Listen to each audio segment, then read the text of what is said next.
இதெல்லாம் வந்து அழுத பரசு. எவ்வளோ பழைய படம்லாம் இருக்குது.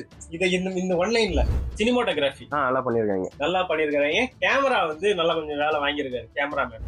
படம் வந்து திடீர்னு ஃபாஸ்ட் எடுக்கும், அப்படியே ஸ்லோ ஆகும். ஒரு அரை மணி நேரத்தை சாலிடா கட் பண்ணிருக்கலாம் படத்துல. எனக்கு என்னன்னா இதே படத்தை வேற ஆர்டிஸ்ட் நடிச்சிருந்தாங்கன்னா கொஞ்சம் நல்லா ஓடி இருக்கும். ஆனா வந்து கதையிலேயே நிறைய ஓட்டை இருக்கு. ஆக்சுவலா இதுல வந்து விஷால் கிளைமேக்ஸ்ல சண்டையே போடல. 4 லட்சம் டவுன் பேமெண்ட் கட்டி ஒரு கார் வாங்க முடியாது. ஏன் 7 லட்சம் 6 லட்சம் கார் கிடையாது. நான் ரவுடி தான், ஆனா துபாகூர் ரவுடின்ற மாதிரி சொல்லக்கூடாது. கடைசியில பாத்தியா விஷால சப்பையா சாவடிச்சுவாங்க. அப்ப வந்து பொம்பளைங்களா சேர்ந்து விட்டா எல்லா ரவுடியும் காலி பண்ணிடலாமா? ஃபர்ஸ்ட் படம் தானே, பரவாயில்ல விடுங்க அப்படின்னா சொன்னீங்கன்னா இங்க திருப்பி பண்ணிட்டு இருப்பாங்க. உங்க பொண்ணான கையை கொண்டு அந்த பெல்ல தட்டிருங்க.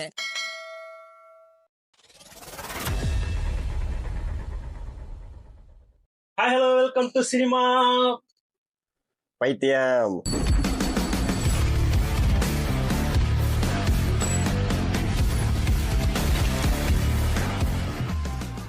அதாவது டிசி வந்து ஒரு வயலண்டான மூவி. அதுக்கு ஆப்போனண்டா பார்த்தனா நம்ம சூர்யா படம் விஸ்வநாதன் சன். அது வந்து ரொம்ப மைல்டான ஒரு ரகட் பாயான ஸ்டோரி. பழைய காலத்து சூர்யா படம் மாதிரி இருக்கும் பாக்க. சோ இதெல்லாம் வந்து நல்லா சூப்பரா போயிட்டு நடுவுல பூந்தாம நான் வந்து குறுக்கு இந்த கௌசிக் வந்தா மகுடம் படத்துல யார நடிச்சிருக்கா? புரட்சி தளபதி விஷால் நடிச்சிருக்காரு. விஷாலி மூணு கெட்டப்ல வந்திருக்காரு. அவங்க அப்பா ஒரு கெட்டப்பு, லிங்கா ஒரு கெட்டப்பு, லிங்கா பிளாஷ்பேக் ஒரு கெட்டப்பு, அதுக்கப்புறம் அவன் பையன் ஒரு கெட்டப்பு. அப்போ தசாவதாரத்துல கமல் போட்டதெல்லாம் என்ன பேரு? அதுக்கு பேரு தான் அது கெட்டப்படா. இது மொட்டப்பு காசு இல்லப்பா. இந்த படத்தோட பாசிட்டிவ்ஸ் என்ன? பாசிட்டிவ் இந்த படத்தோட ஒன்லைன் என்னன்னா, இதெல்லாம் வந்து அழுத பரசு. எவ்வளோ பழைய படம்லாம் இருக்குது. இதை இந்த ஒன்லைன்ல அவங்க அப்பா ரவுடி, அந்த ரவுடிசம் பிடிக்காம இவர் போய் தனியா இருப்பாரு. திருப்பி அவங்க அப்பாவுக்காக அந்த ரவுடிசத்தை கையில இருப்பாரு. இது கதை எப்படி ஆரம்பிக்குது அப்படின்னு பார்த்தோன்னா, விஷால் வந்து ஒரு சாதாரண வாழ்க்கையை வாழ்ந்துட்டு இருக்காரு. அவன் தம்பி ராமையாவோட மாமனாரோட தொல்லை காரணமாக ஒரு காரை வந்து எப்படியோ ஏதோ ஒரு கார் கொடுத்து வாங்கிடுறாப்புல. வாங்கிட்டு அவுட்டிங் போகும்போது அவன் பொண்டாட்டியை போட்டு தள்ளிடுறாங்க, பொண்டாட்டியும் பொண்ணி போட்டு தள்ளிடுறாங்க. கேட்டா அவனுக்கு வந்து சுட்டவங்களாம் வேற ஆளாகிறானுங்க. நீங்க யாரு அப்படின்னு கேட்டு, நீங்க யாருடான்னு கேட்டதுக்கு அவன் சொல்றான் 1.5 மணி நேரமா பதில் சொல்றான். அதுதான் மீதி கதையே. இவன் யாரு, எதுக்கு இவன் காரை சுட்டாங்க, இவன் யாரு புள்ள, என்ன ஏதுன்றத ஃபுல் பிளாஷ்பேக்கா கதையை சொல்றாங்க. இதுதான் வந்து படத்தோட இது ரெஸ்ட் ஆஃப் த ஸ்டோரி. இந்த படத்தோட பிளஸ் அப்படின்னு பார்த்தாக்கா கொஞ்சம் 1-2 தான் இருக்கும். அது சீக்கிரம் சொல்லிட்டு அடுத்த நம்ம சீக்கிரம் மைனஸ் போயிடலாம். ஜாலியா இருக்கும். நல்ல நல்ல நடிகர்கள்லாம் போட்டிருக்கான். நம்ம ஜான் விஜய் பாத்தீங்கன்னா எந்த கேரக்டர் பின்னி பண்ணல. விஜய் பிரகாஷ் வந்து பாத்தீங்கன்னா வந்து அவரும் நல்ல ஒரு இதுல எல்லாமே நடிக்கக்கூடிய எல்லாமே ஒரு கேரக்டர் ஆர்டிஸ்ட் தான். ஆமா, சினிமாட்டோகிராஃபி நல்லா பண்ணிருக்காங்க. கேமரா வந்து நல்லா கொஞ்சம் வேலை வாங்கியிருக்காரு கேமராமேன்.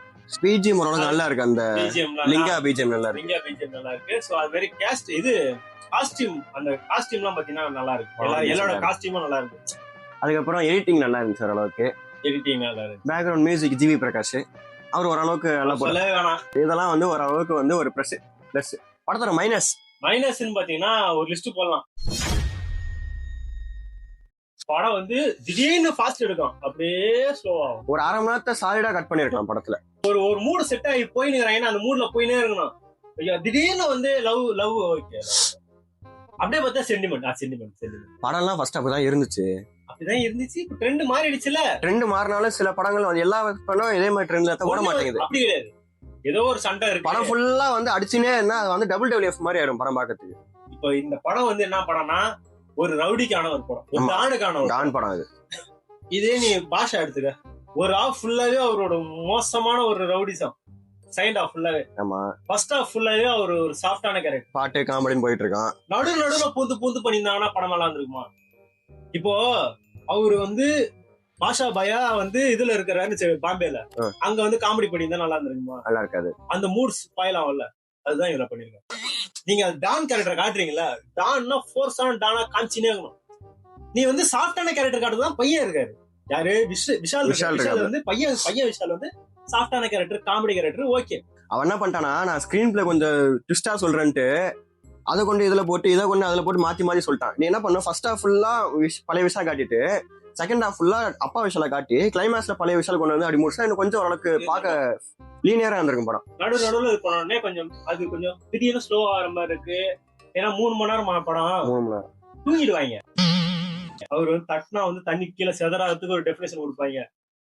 தட்டினா தண்ணி கீழே எனக்கு என்னன்னா உன்னோட ஒரு விஷயத்தையும் நான் செதற விட மாட்டேன்டா. எனக்கு என்னன்னா இதே படத்தை வேற ஆர்டிஸ்ட் நடிச்சிருந்தாங்கன்னா கொஞ்சம் நல்லா ஓடி இருக்கும்னு நினைக்கிறேன். ஆர்டிஸ்டா வேற ஹீரோ நடிச்சிருந்தாங்கன்னா பெரிய ஹீரோ. இவரோட ஃபர்ஸ்ட் படம் டைரக்டர் சரி ஓரளவுக்கு பரவாயில்ல, ஓகேவா, சரி அவரேஜா மன்னிச்சிடலாம். ஆனா வந்து கதையிலேயே நிறைய ஓட்டை இருக்கு. அதாவது ஒரு கள்ளக்கடத்தல் பண்றதுன்னு முடிவாகி போச்சுன்னா என்ன வருதோ அதெல்லாம் பண்ணிதான் ஆகணும். நீ வந்து ஒரு ஸ்மக்லிங் பண்ணி எல்லாத்தையும் எடுத்து வந்து தமிழ்நாட்டுல விக்கிறேன்னு பார்த்தா லீகலா வர்றத வந்து நீ ஸ்மக்லிங் பண்ணணும்னு அவசியமே கிடையாது.